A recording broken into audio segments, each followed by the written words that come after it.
খেতে বসেছো? এই তো নিলাম তো, খেয়ে নিচ্ছি। কি নিলে? এটা উচ্ছে কুমড়ো ভাজা। আচ্ছা, আর লঙ্কা তো থাকবেই সাথে। হ্যাঁ। আর এটা কি? এটা লাউ শাক করেছো তো? হ্যাঁ, হ্যাঁ, লাউ শাকটা বেশ সুন্দর হবে মনে হচ্ছে, একদম ঝাল ফাল কম, তেল কম। লাউ শাকটা আমি খেয়েছি, এত সুন্দর হয়েছে। ঝোল ঝোল মানে করেছো তাই তো? তৃপ্তি করে খেয়েছি। হ্যাঁ, দারুণ হয়েছে লাউ শাকটা। আর অনেকদিন chicken পরে তো, ওর জন্য ভালো লাগছে আরো। এটা চিকেন কষা। হ্যাঁ, এখানে উচ্ছে কুমড়ো ভাজা আর এটা চিকেন কষা। আহ, লাল লাল হয়েছে। আমি তো কষা দিয়ে খেয়েছি, আমি তো ঝোল খাবো না। হ্যাঁ, ভালো করেছো। মানে কষা কথা, একটু ঝোল হয়েছে আর কি। যাক আমি খাই। হ্যাঁ হ্যাঁ, খেতে থাকো, শুরু করো। ঠিক আছে। তো আজকে এই রান্না হয়েছে।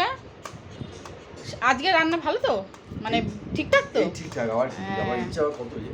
না, তোমার তো আবার অল্পতে হয় না। না না, এই ঠিক আছে। ঠিক আছে। সামনে পুজো আছে, পয়সা রাখতে হবে। খাও খাও, মেখেই যাচ্ছে, খাও। পুজো আসছে তো জানি।